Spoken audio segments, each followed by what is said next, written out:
ಮತ್ತು ಪೊಲೀಸರ ಮಾನಸಿಕತೆಯೂ ಕೂಡ ಬದಲಾವಣೆ ಆಗಿಬಿಟ್ಟಿದೆ. ಬದಲಾವಣೆ ಆಗಿದೆ. ಮೊನ್ನೆ ದಿನ ನೀವು ಉದಾಹರಣೆಗೆ ಶಿವಮೊಗ್ಗದಲ್ಲೇ ನೋಡಿದ್ರಿ, ಮೊದಲನೇ ದಿವಸ ತಲವಾರು ಹಿಡ್ಕೊಂಡು ತಿರುಗ್ತಾರೆ. ಪೊಲೀಸರಿಗೆ ಹೇಳಿದ್ರು ಕೂಡ ಏನೂ ಆ್ಯಕ್ಷನ್ ತೊಗೊಳೋದಿಲ್ಲ. ಮಾರನೇ ದಿವಸ 3 ಮರ್ಡರ್ ಆಗ್ತದೆ, 3 ಮರ್ಡರ್ ಆಗುತ್ತೆ.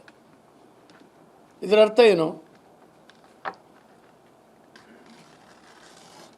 ಒಂದು ಜನಾಂಗದವರು ಏನೇ ತಲವಾರು ಜಳಪಿಸ್ಲಿ, ಏನು ಬೇಕಾದರೂ ಮಾಡಲಿ, ಹಿಡಿಯೋದು ಸ್ವಲ್ಪ ಕಷ್ಟ ಆಗ್ತದೆ.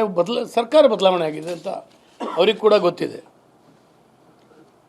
ಹಾಗಾಗಿ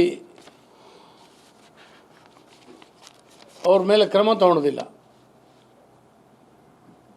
ಗೋವಧೆ ನಿಷೇಧ ಮಸೂದೆ ಇದೆ ನಮ್ಮ ಸರ್ಕಾರದ ಕಾಲದಲ್ಲಿ, ಅದನ್ನ ಮಾಡಿ ಅವ್ರ ಕೈ ಕೊಟ್ಟಿದ್ದೀವಿ ಪೊಲೀಸರ ಕೈಲಿ. ಈಗ ಅದನ್ನ ಹಿಡಿದವ್ರ ಮೇಲೆ 307 ಆಗ್ತಾ ಇದ್ದಾರೆ. ವಿಚಿತ್ರ ಇದು ಸ್ಥಿತಿ ಈ ರಾಜ್ಯದಲ್ಲಿ. ಹಿಡಿದು ಕೊಟ್ಟವ್ರ ಮೇಲೆ 307 ಕೇಸು, ಹಿಡಿದು ಕೊಟ್ಟವ್ರನ್ನ ಜೈಲಿಗೆ ಕಳಿಸುವಂಥ ಕೆಲಸ ಆಗ್ತಾಯಿದೆ. ಭಾಳ ಬದಲಾವಣೆ ಆಗಿದೆ ಪೊಲೀಸು. ಯಾಕಂದರೆ ಆಳುವ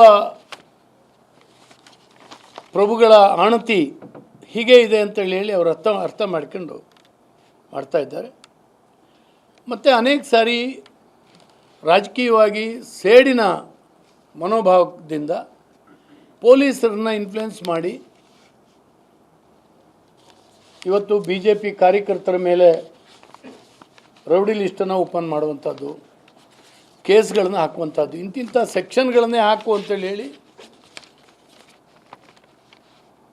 ಪೊಲೀಸಿಗೆ ಆದೇಶ ಮಾಡುವಂಥ ಒಂದು ಪರಿಸ್ಥಿತಿಯು ಕೂಡ ಇವತ್ತು ನಿರ್ಮಾಣ ಆಗ್ತಾ ಇದೆ.